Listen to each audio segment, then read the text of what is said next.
Okay, guys, I'm so excited. I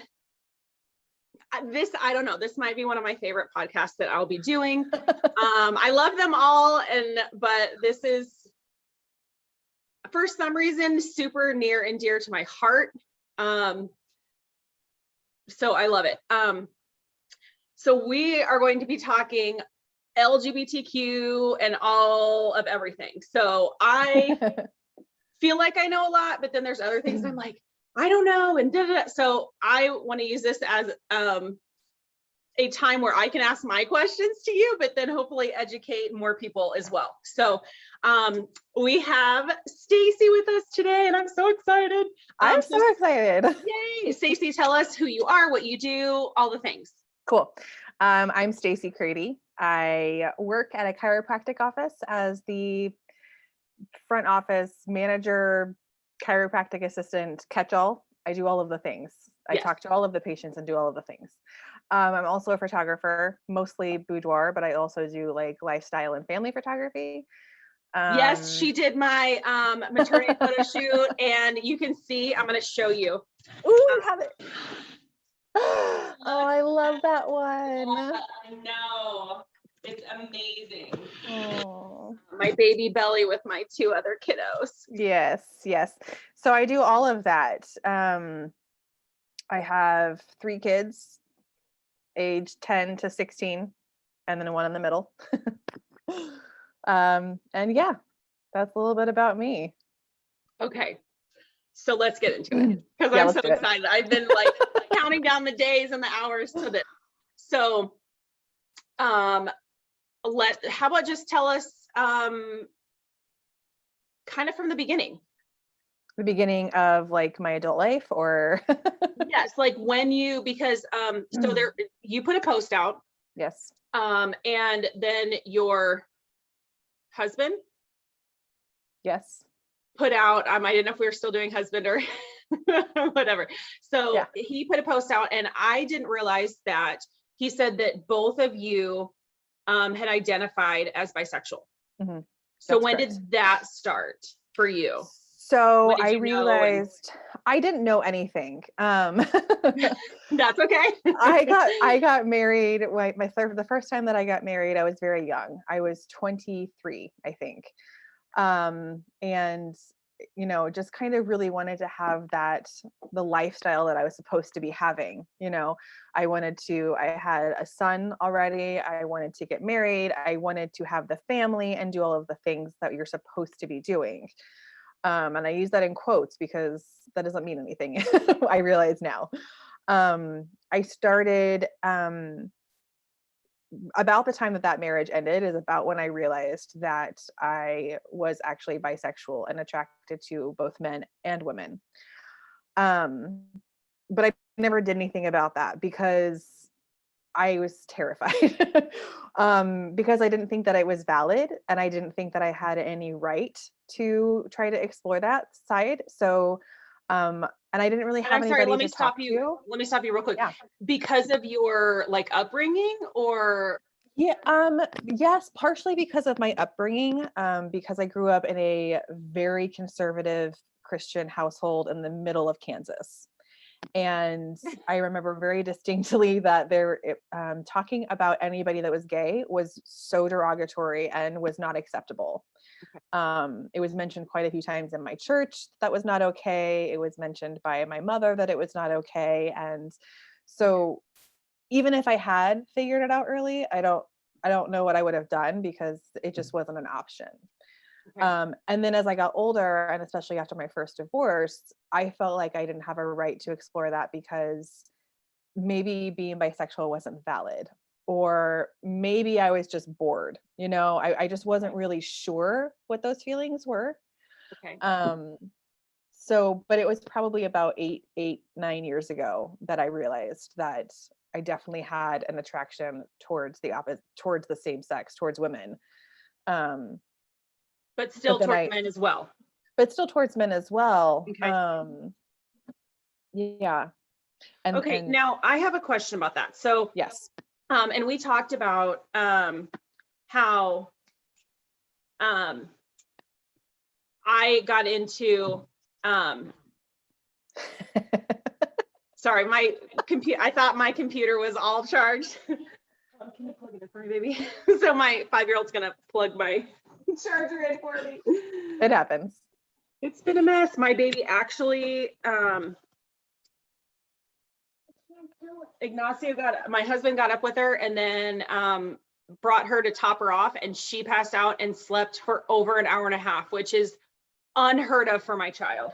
That's amazing. So yeah.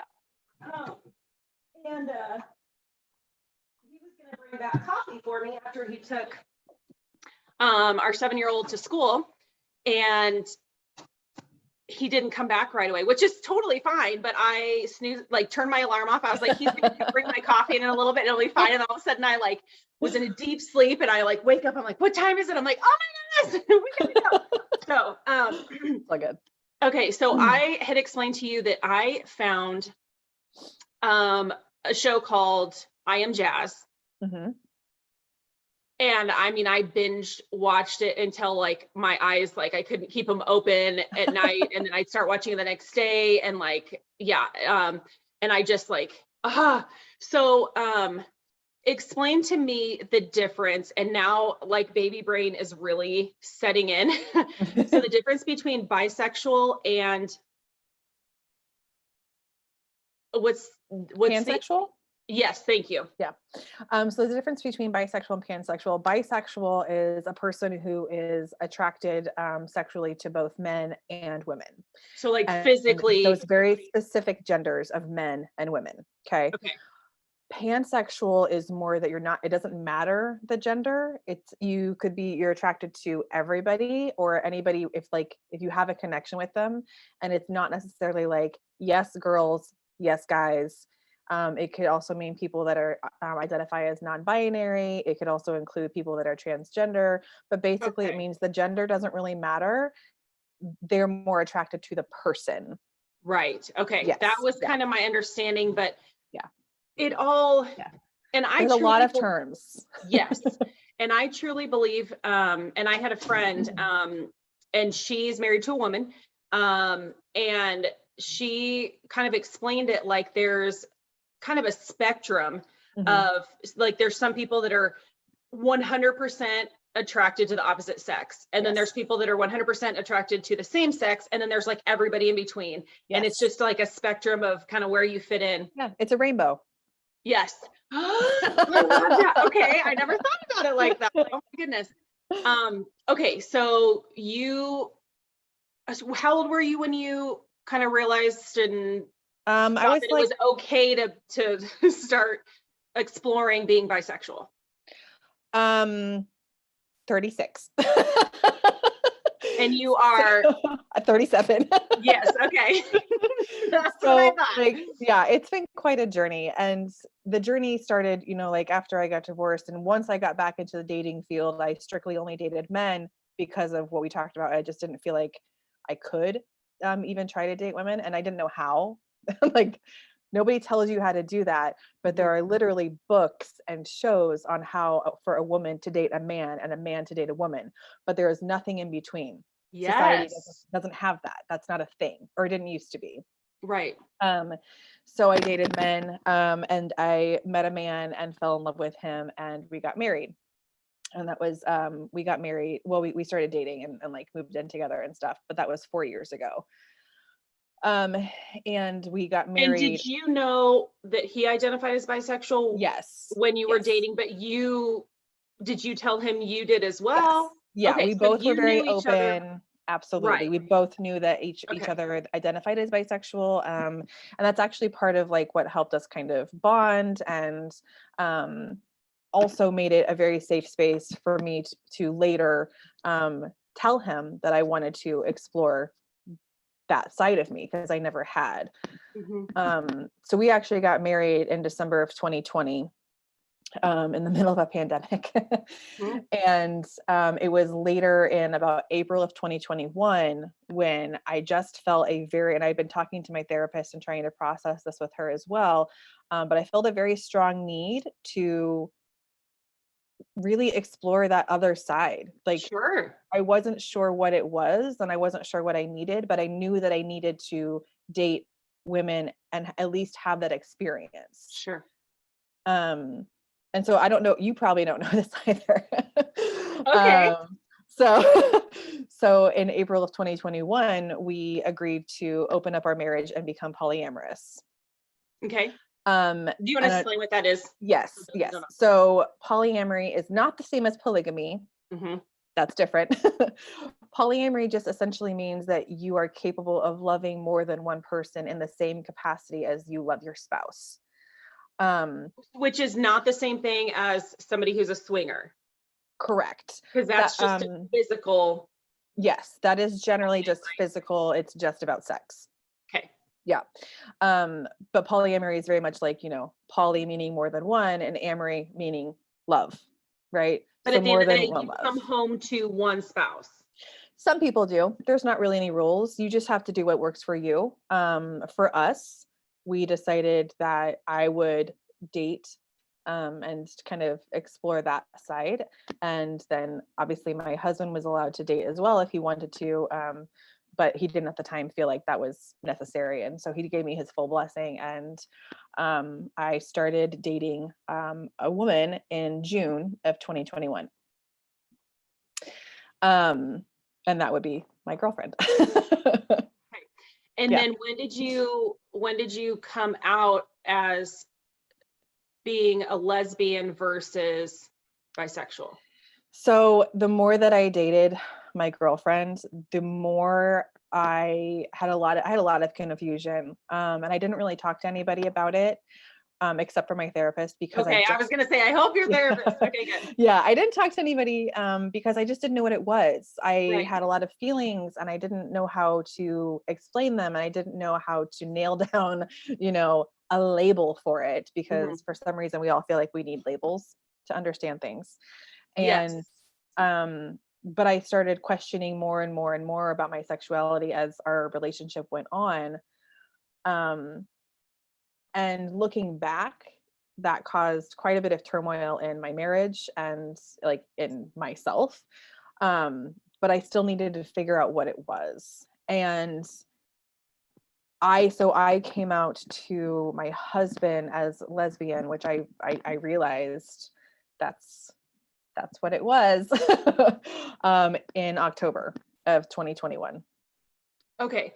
So this is what I'm curious about when I read your post, because I did not know that you identified as bisexual prior to you coming out saying, hey, I'm dating this person now who's a woman and I'm, coming out as lesbian, right? Yeah. That's how you Yes. identify.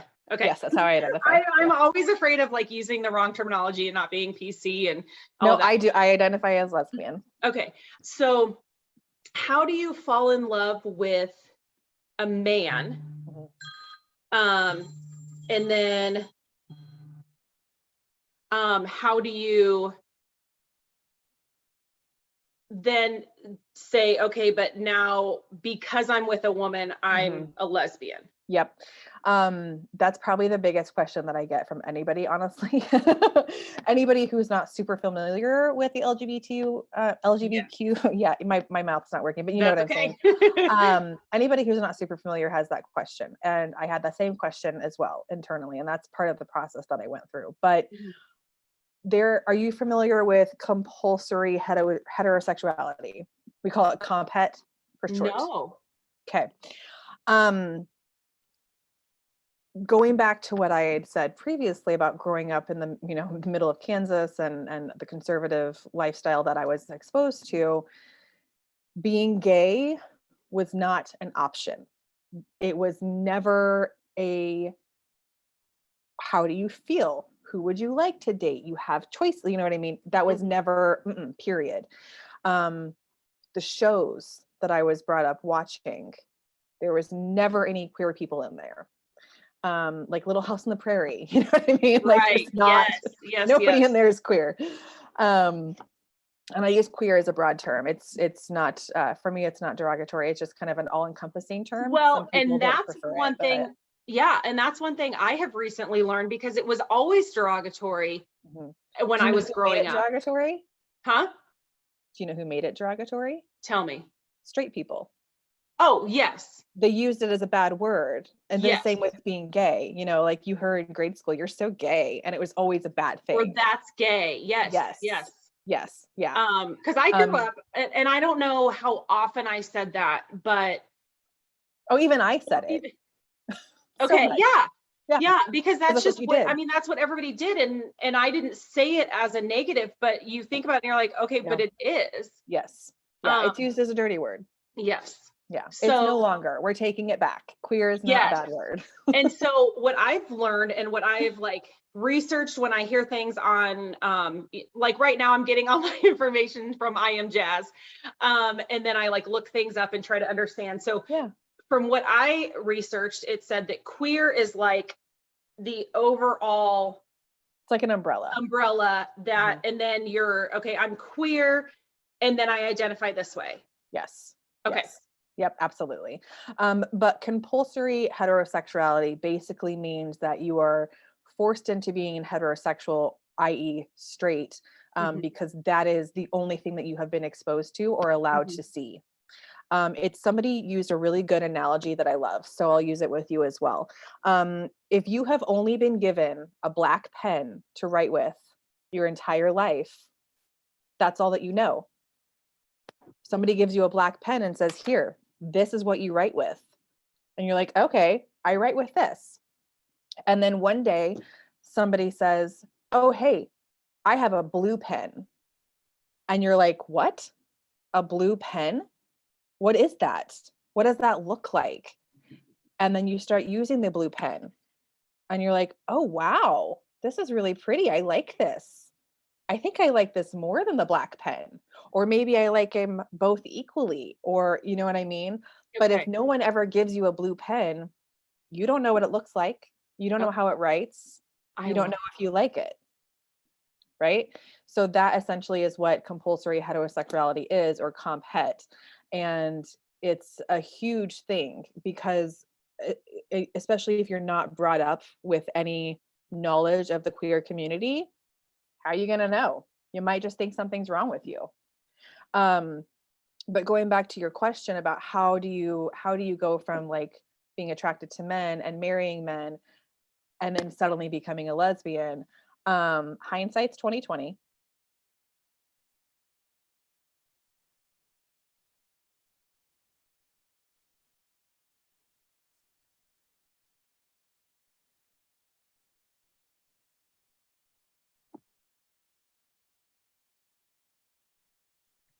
So going back to the question about how I can be attracted to a man or married to a man and then suddenly become gay and realize that I'm attracted to women, um, there is within comp het is forced attraction.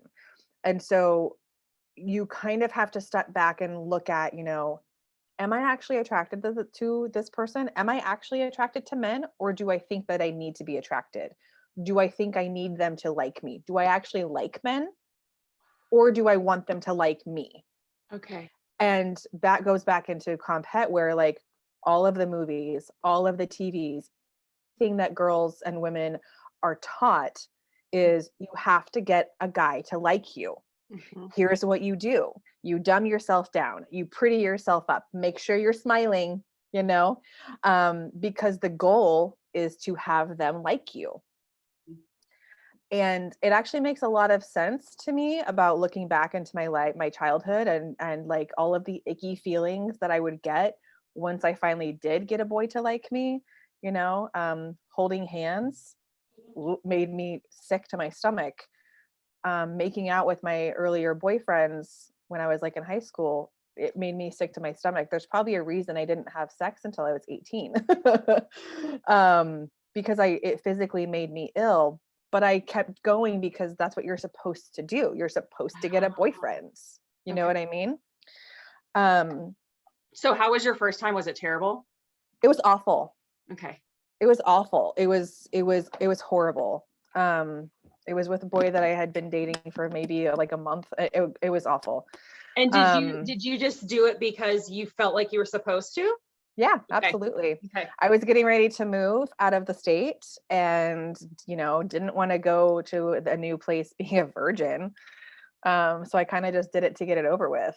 And Okay. I don't have any regrets about it. It is what it is, but Sure. it could have been better. Yes. Yeah.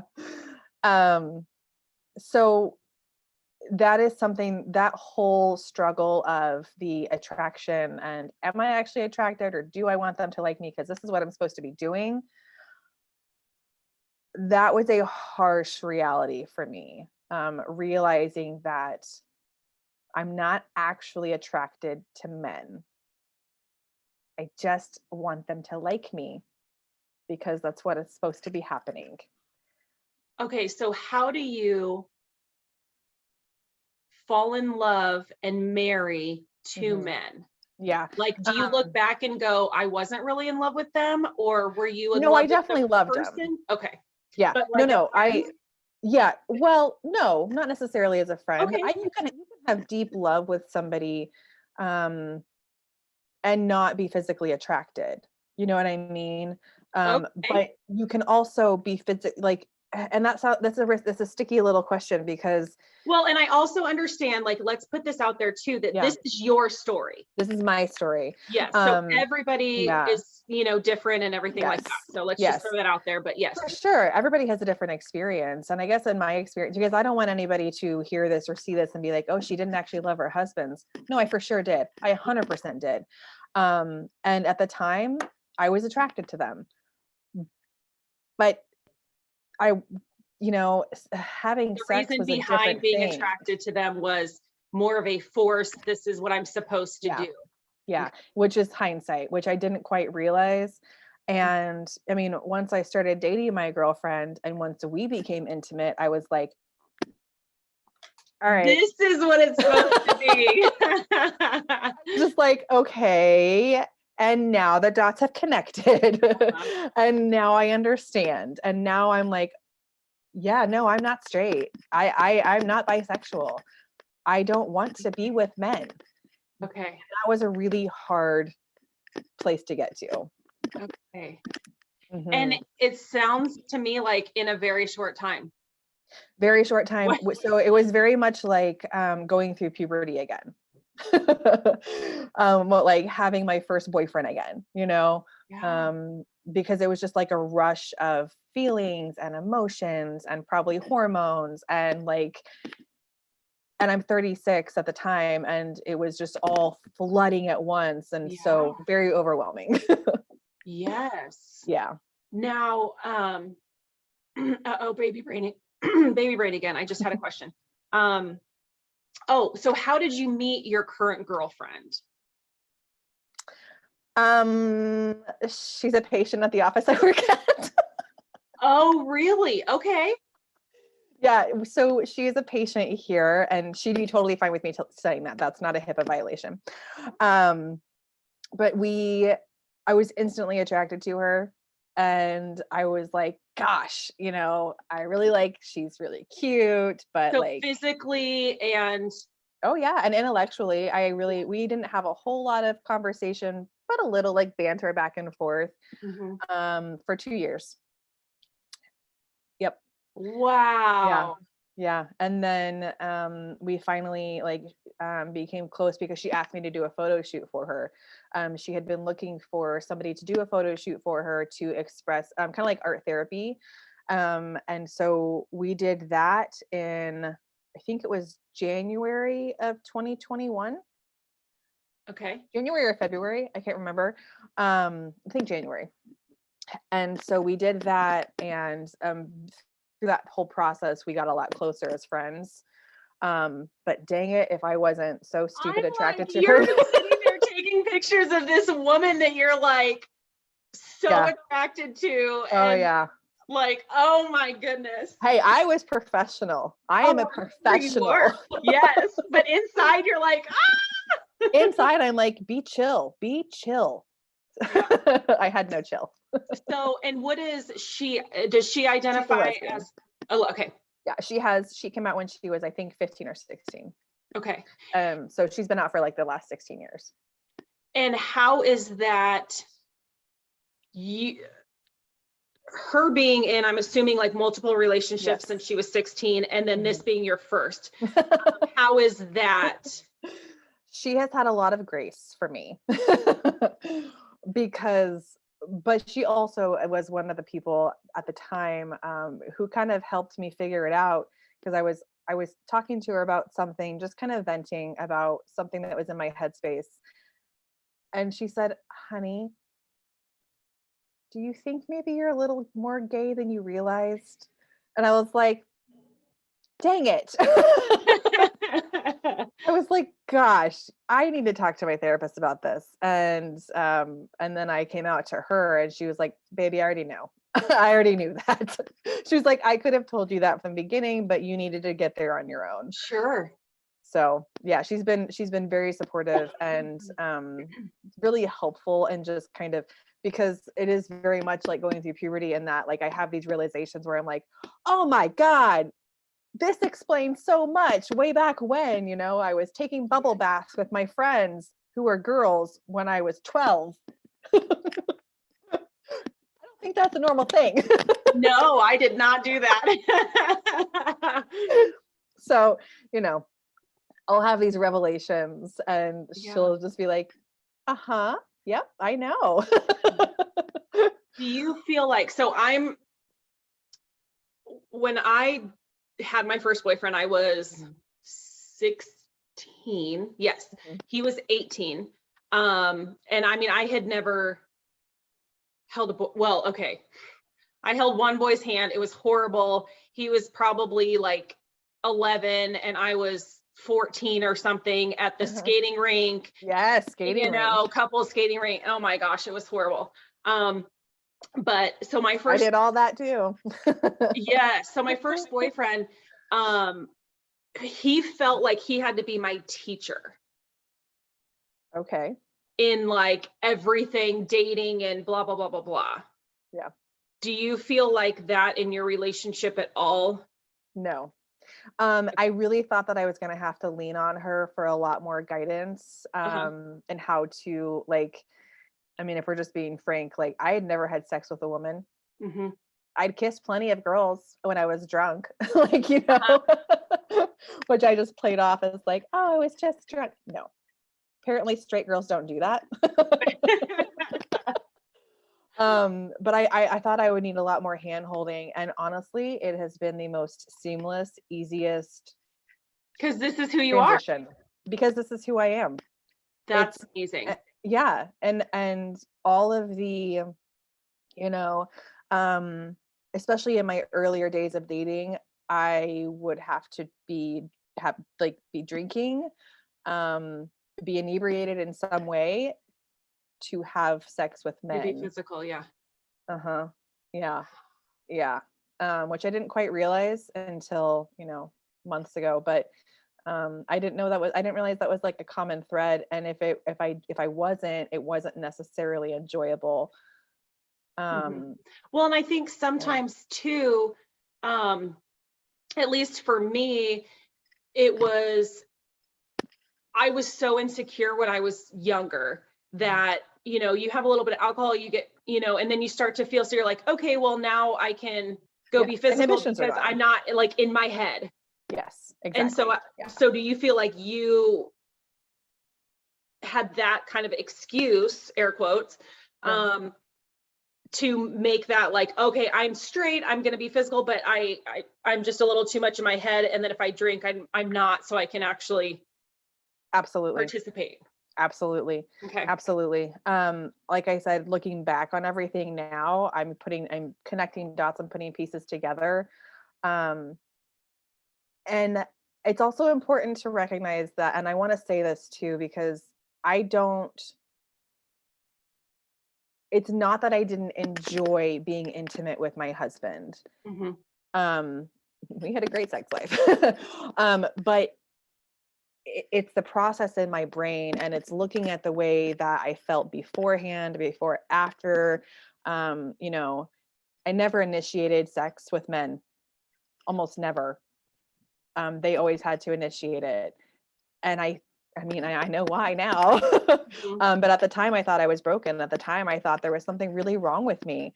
And it caused a lot of hurt in my relationships, and it caused a lot of hurt within myself, because I thought that there was something actually wrong with me, that I couldn't make that move, that I couldn't initiate those things. I don't feel that way anymore, but you know, there's a lot of healing involved with that as well. Thinking that you're broken for the majority of your adult life. Oh, I mean, I can't even imagine. Yeah.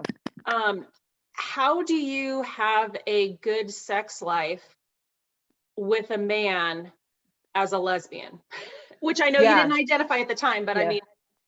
Well, because I'm still human, you know, like sex feels good. Okay. So, but there were definitely certain things that I wasn't super comfortable with. Yeah.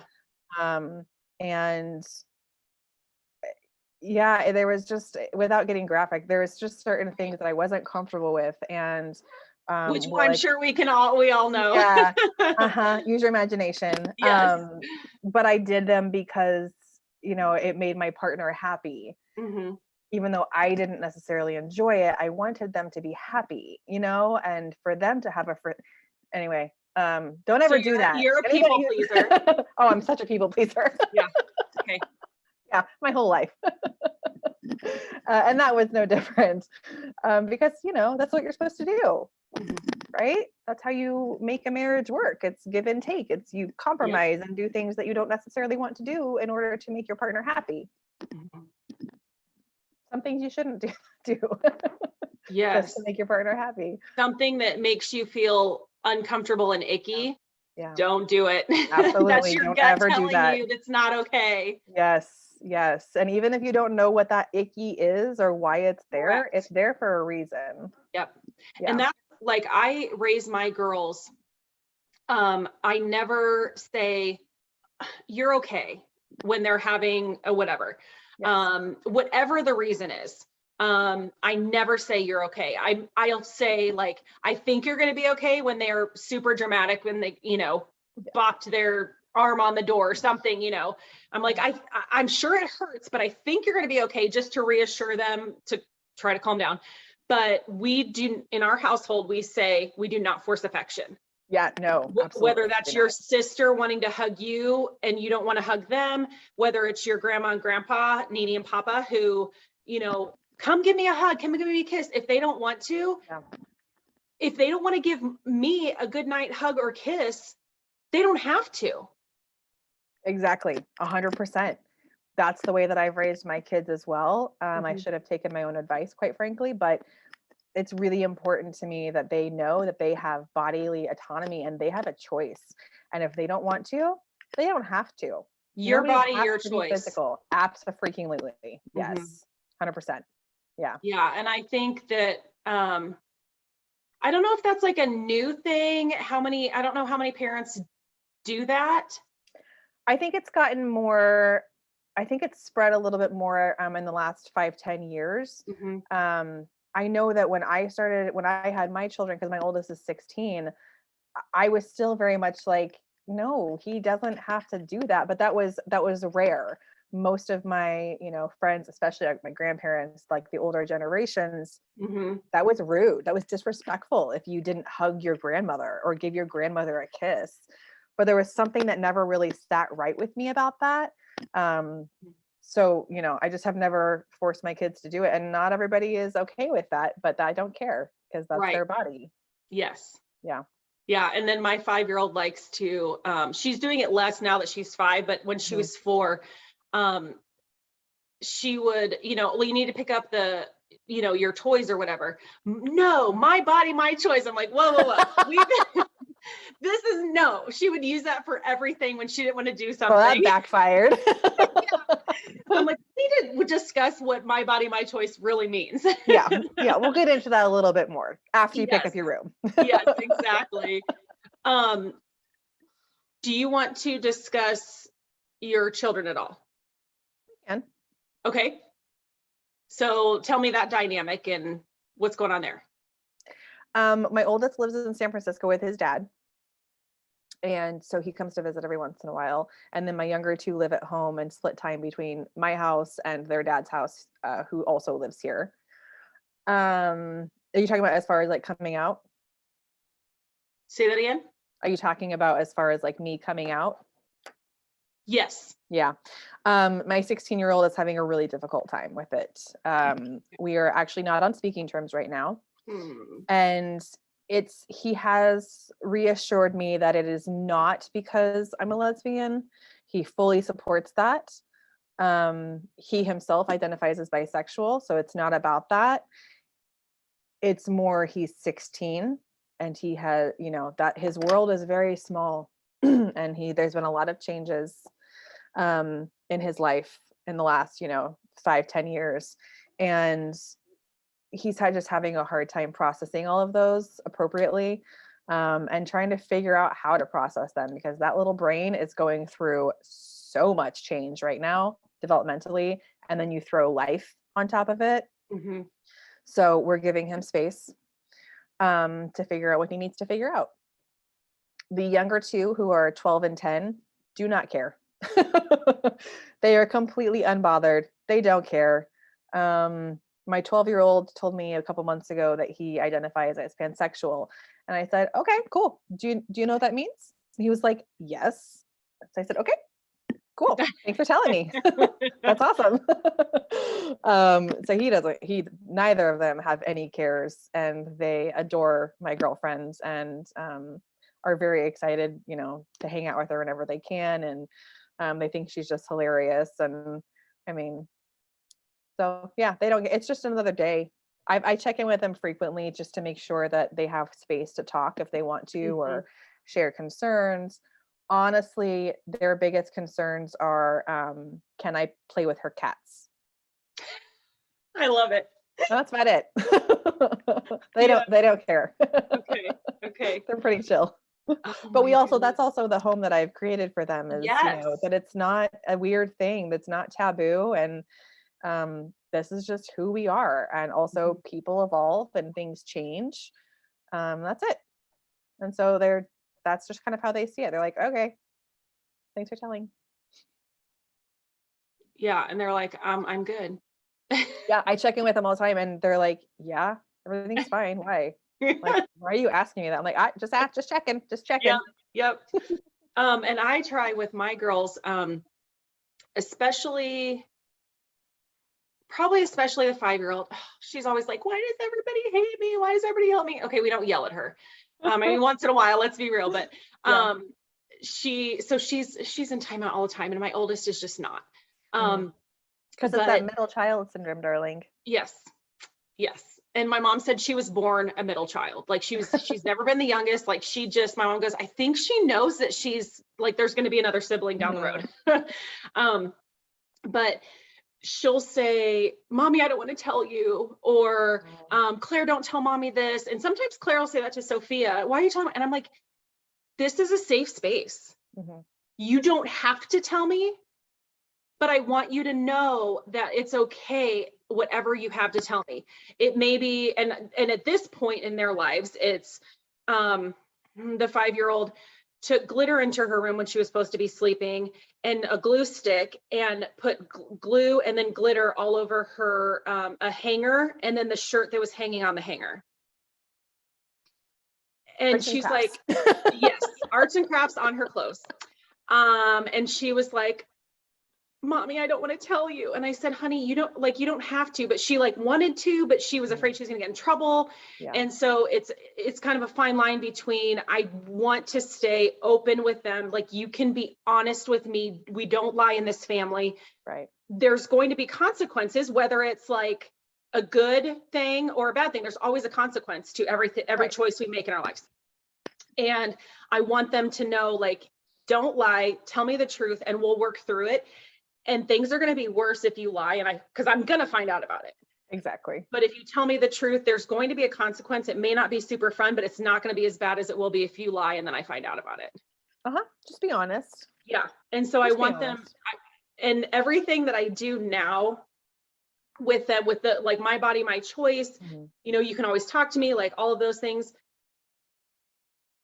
is because of the long-term teenage adult life that I want them to know that they can be open if they decide that they're transgender or that they are baby brain again. What is it when you don't identify as male or female? Non-binary. Thank you. I was like, binary, that's not it. Non-binary, anything, gay, straight, I mean, it doesn't matter. And so everything I do is to keep them safe. Like we don't force affection. Right. And you can be honest with me about anything. It doesn't matter. I bought the book, I Am Jazz. Yeah. And I read, and I love it because it's on their level. Yes. At It speaks 5 exactly and to them. 7 years old. And, I bought it when they were 4 and 6. And so, and I think that opens up that line of communication too, because they'll ask questions and I'm like, oh, see, Jazz was born a boy. And then you can see the picture of her as a boy. And then now she's a girl, and they can ask questions so they can understand, and not just for themselves if they do that, but also to be accepting of others. Absolutely. We have to teach them. We have to teach them. And I think it's also really important to, and it's hard. It's so hard. But I also think it's really important not to, and not for you, but like in general, to assume your kid's gender. You know what I mean? Or to assume like straight is not the default. You know what I mean? And that's a really hard concept for people to come out to get a hold of. The fact that queer folks have to, in quotes, come out is ridiculous. Yes. You know what I mean? I never had to go to my parents and say, I'm straight. Exactly. Because our society says straight is the default, but that's just not how it is. And I know I've heard some, especially older people, complain that everybody is just gay now. It's so trendy. And I'm like, do you know how many people would have come out had it been safe to do so? So many people. And now I think we're getting there as a society. We're not quite there, but we're getting there to a point where it is safe, mostly. I mean, we're still not totally there with different races. No. So to then throw in, all the other identifiers in a little bit. My 5-year-old wanted to come and say hi with her big buddy. Love you. So mom life. And I am actually,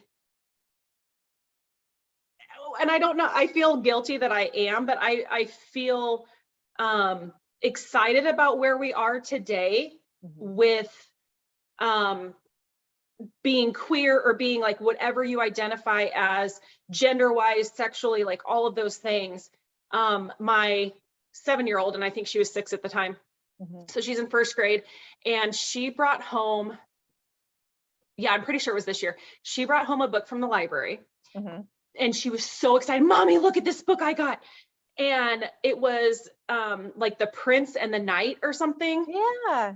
And so the king and queen were trying to, marry off their son, and had all these women, and he couldn't find the right one. And then a fire happened at the I don't know, something, and he was stuck, and this knight came in and saved the prince. So obviously a knight is male and a prince is male, and they end up getting, and he was like, Mom and Dad, I found the person I want to marry, and it was a boy. And they were like, oh, we're so excited you found somebody. Aww. And I was like, I'm getting chills right now, because I love that she picks those books out. I love that they offer those. Yes. Because a lot of schools don't. That was never in my library when I was a kid. Oh my gosh. Heads would have rolled. Parents would have petitioned. Oh, because if you read a book like that, then you're going to be gay. Yes. And being gay is bad, right? Right. Yeah. We have I'm excited about where we are as a community as well. I would be lying if I said that my coming out process has been easy.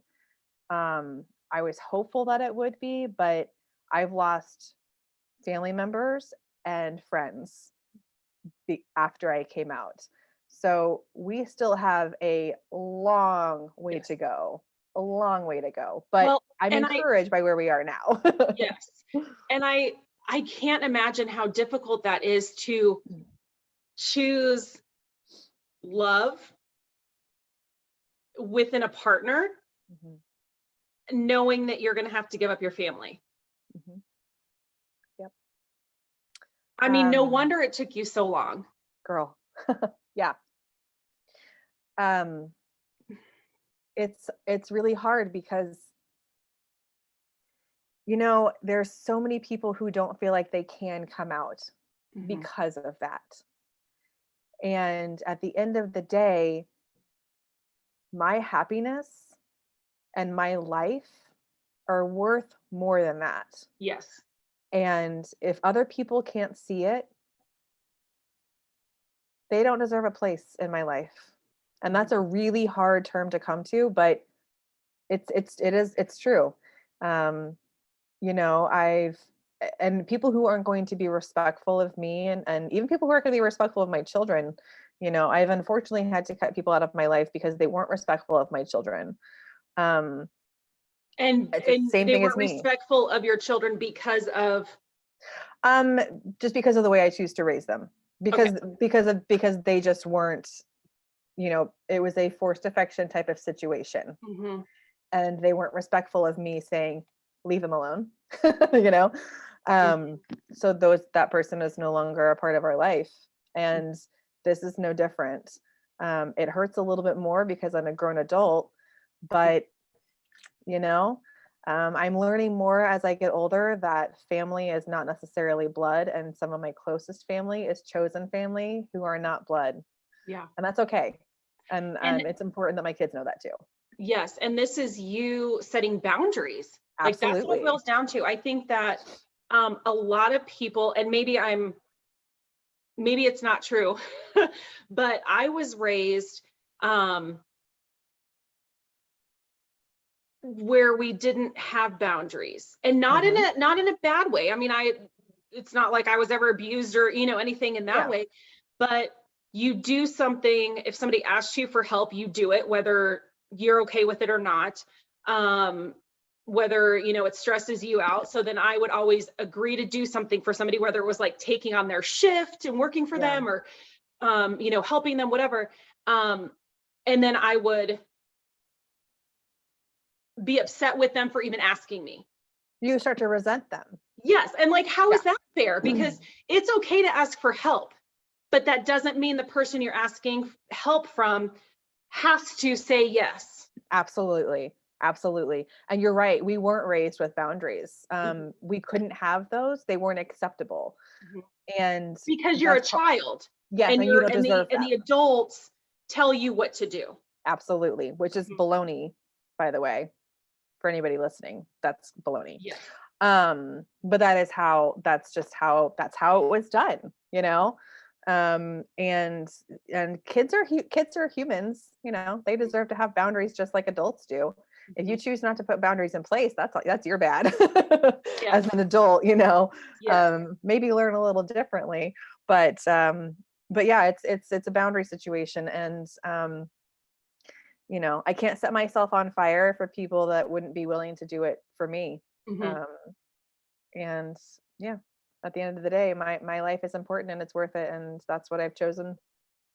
Well, and I think it's important too to when your kids are young, Hmm. you have to set boundaries for them Yes. with other people.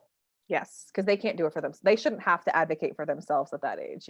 Exactly. And they don't necessarily know how. Like they don't, Right. even my 7-year-old doesn't always have the vocabulary and the developmental understanding of how to express her feelings and her wants and her needs and things like that. And she's been to play therapy, and we call it her play date with Miss Grace. And just yesterday she said, when do I get to go back? And I'm like, okay, well, insurance doesn't cover it. I'm paying out of pocket. And your dad and I go to therapy enough that we don't have money for you right now. We're And you're working fine. on it. But I want Well, them it's to good that she know. likes to do it though. Yes. And That's then huge. the middle one, the 5-year-old is like, when do I get to go have a play date with Miss Grace? And that's how I've always said it. Like, you're going to have a play date.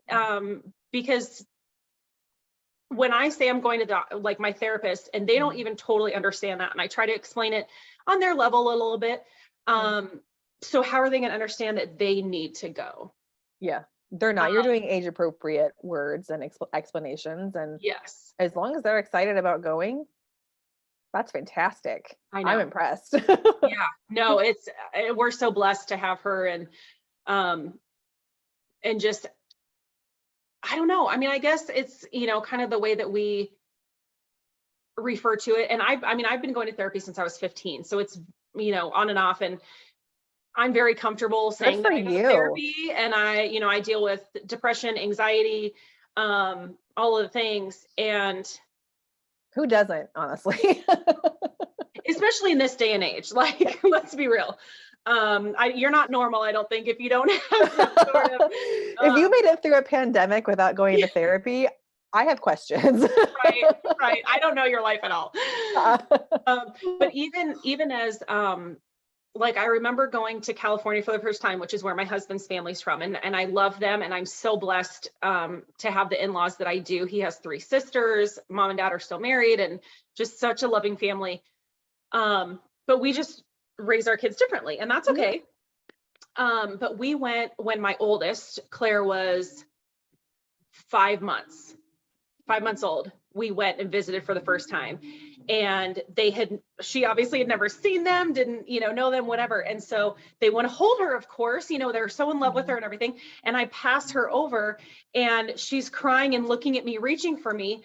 And I'm like, okay, oh no, she'll get used to me. It'll be fine. And I'm like, no, a baby's crying is their way of saying they're not okay. Right. Whether it's I'm hungry, I have a poopy diaper, whatever. They're saying I'm not okay. This is how they say it. Yes. Why are we forcing them to be okay? That's a very good question. Yeah. And we do it to adults too. Yes. And so I started that as, infants, newborns. Like, if they're not okay, then I'm the one that needs to step up and advocate for them. Like you said, they shouldn't have to advocate for themselves, because they don't know how, or they're not able to. And they're little, and it's hard to stand up to an adult. 100%. The person I mean, it's of hard authority. for me to stand up to adults. I hate confrontation. Yes, at 40 years old, I struggle with, standing up for myself all the time and advocating. Yeah. But gosh, it's so important. And I think that it's so important to start when they're born. Absolutely. As infants and all the way up, because then hopefully they won't wait until they're 36 to realize what they need in their life to make them fully happy. Yeah, I hope that is probably my biggest hope. And so far, I think I'm on the right track, is just cultivating a home and relationship with my kids that allows them to be fully who they are, so that they don't feel like they have to, quote unquote, come out. You know what I mean? Yes. I don't care. I mean, it's important to me, and I do care, but like, I don't want that to be the topic of conversation.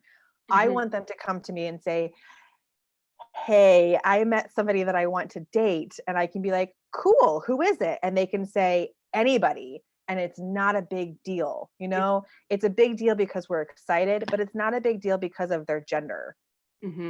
I don't care. I just want them to be excited because they found somebody that they like. That's what's most important to me. Right. And hopefully they're going to be nice. If they are treated well. Yes. And people say that getting married to the same sex is going, what's the word? Again, baby brain, going against, like the sanctity of marriage. And I'm like, how many divorces do straight people go through? 2. How is that not? There you go. Yes. 2 of the 3 of my serious relationships, 2 of them were with straight people and divorced.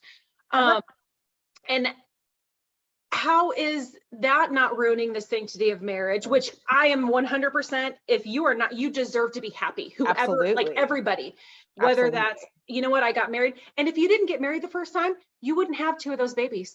I know. Yeah. And then your previous current marriage, yes. You wouldn't have had that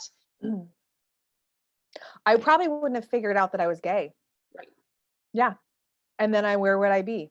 You know, probably going through the same spin cycle that I've been going through my entire adulthood of dating. So yeah, I have no regrets about any of that. It all got me to where I needed to be right now. And this is probably hard to explain or hard for people to understand, but I have never felt so whole than I have in the last 3 months ever. And let's that's stop there for a mind-blowing. second. Yeah. And let's stop there for a second and say, just because this popped in my head, like Jerry Maguire, when he says, "You complete me," that is not at all what you're saying. You're saying that I finally get to be fully me. Mhm. And by being fully me, I am able to be in this relationship with this person. Yeah, I complete myself. Yes. Finding this out has completed myself. There has been a hole for the last, I don't know, 20 years maybe, that I didn't realize what I needed to fill it. And now I found it. And has nothing to do with my partner. It has to do with me figuring out who I am as a person wholly.